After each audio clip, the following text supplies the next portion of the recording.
Isang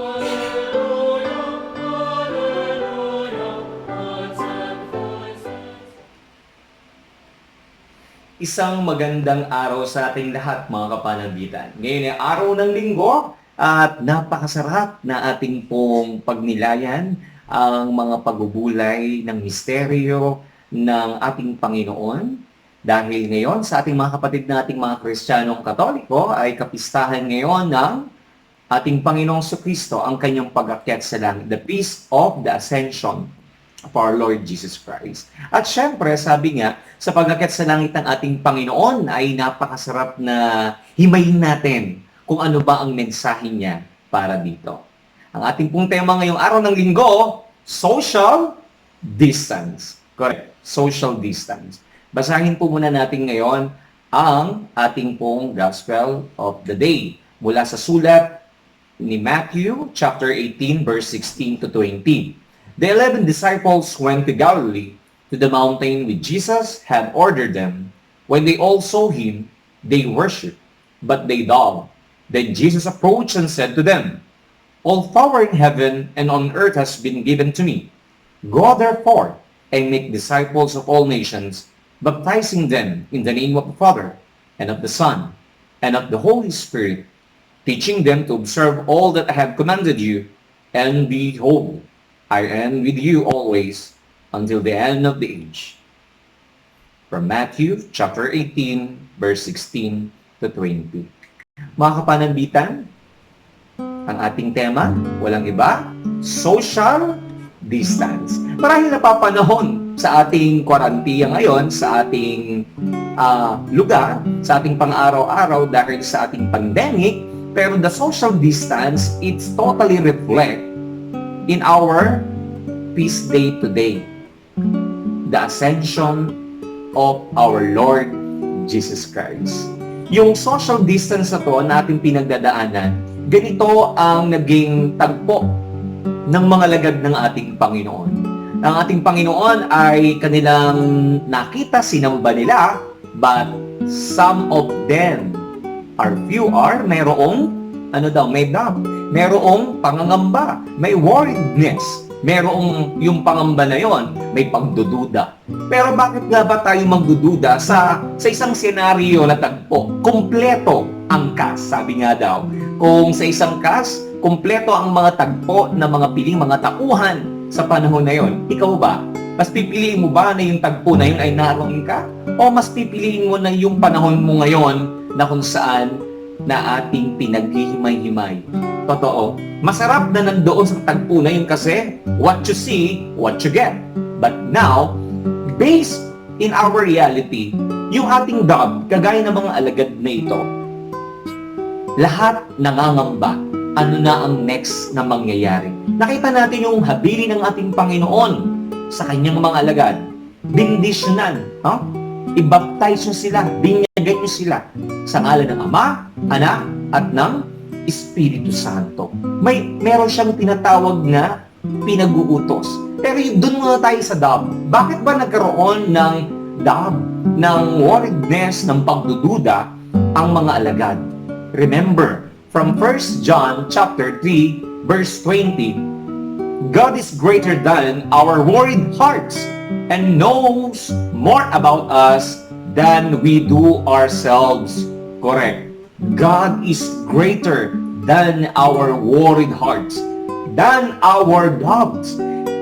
Yung Panginoon na ito ay napakalaking bagay niya sa ating pagkatao bilang isang Kristiyano, bilang isang individual, bilang isang mga nananampalataya sa isang Diyos. Kung titignan natin, yung worried natin, dapat hindi siya yung lumamon sa ating pagkatao. Yung worriedness na to, dapat ang Kristo, ang Panginoon, ang siyang laman ng ating pagkatao. Sabi nga sa mga awitin, ano bang laman ng isip mo?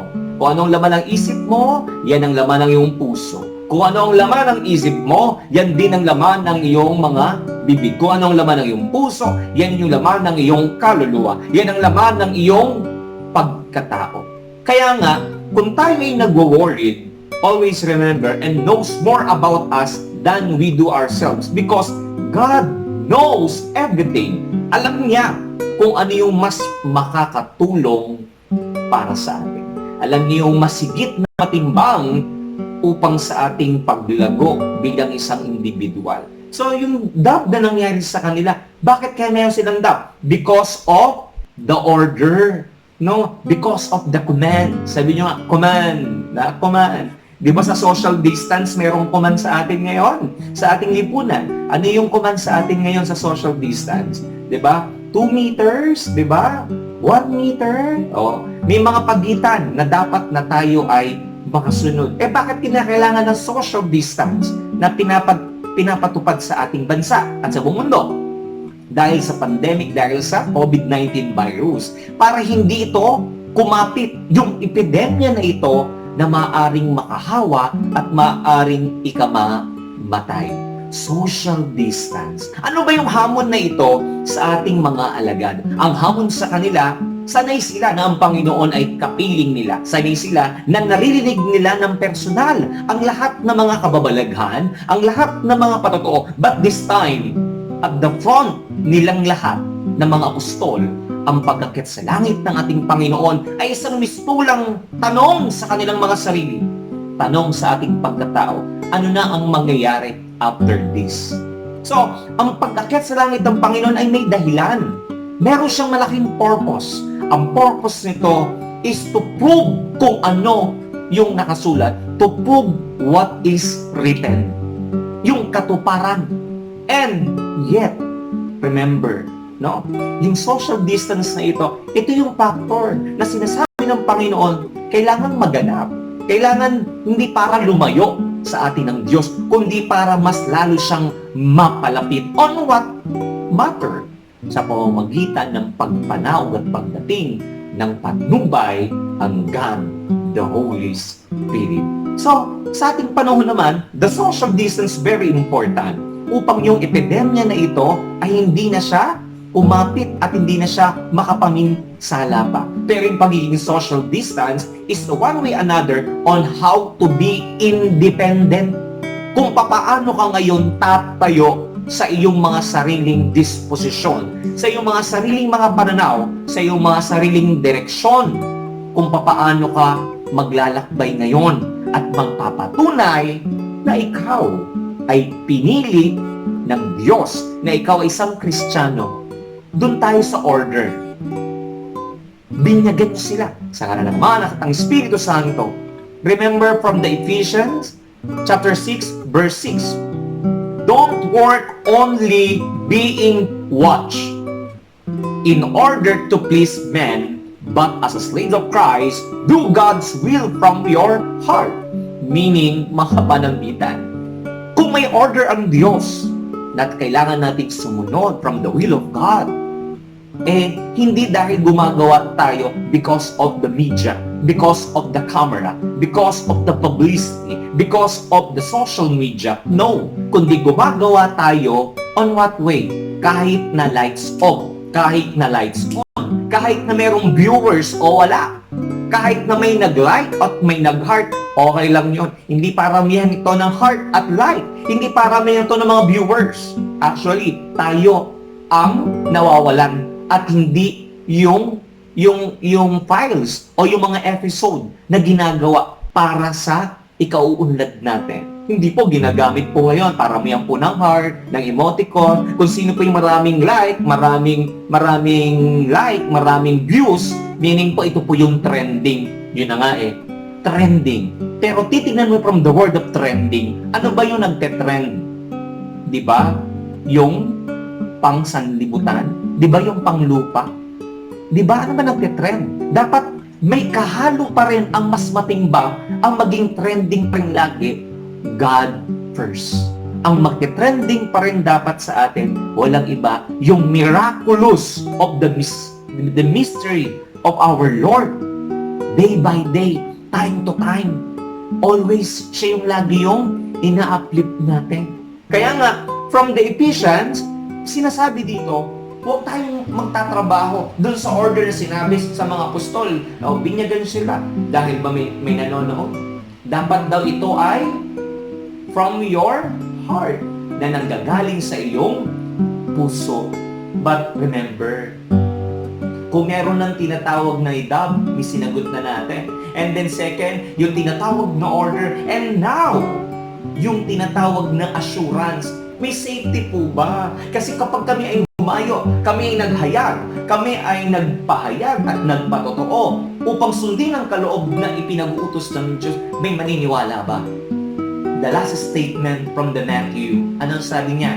And behold, I am with you always until the end of the age. Napakasarap.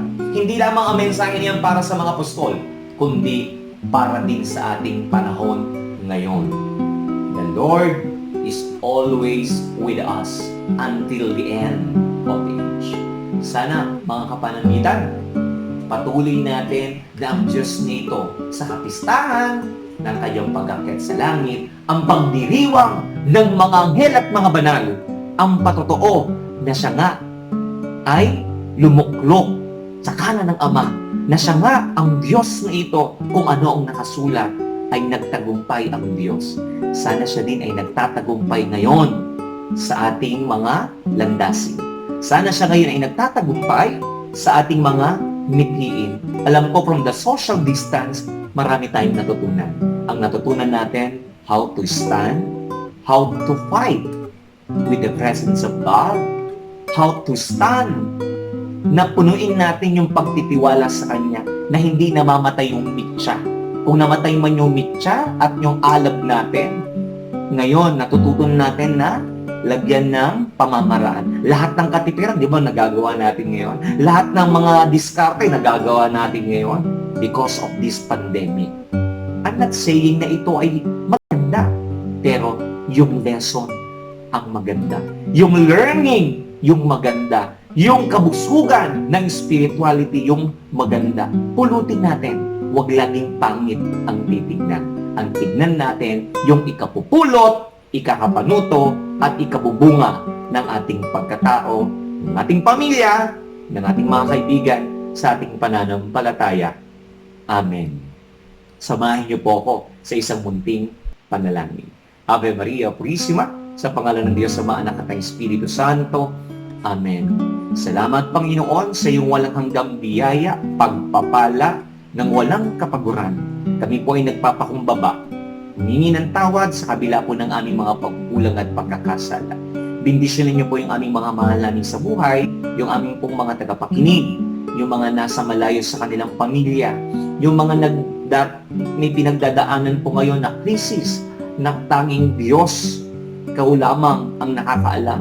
Haplusin mo nawa ang bawat isa sa amin. Patuloy niyo nawa kaming patnubayan sa lahat ng pagkakataon. Ipadama niyo po, Panginoon, na ikaw ang Diyos na mapagpala. Ikaw ang Diyos na mapagbigay. Ipadama po ninyo ang inyong walang hanggang pagpapatawad. Ang lahat ng ito, yan pong samo. Sa matamis na pangalan ni Jesus. Amen. Amen. Amen.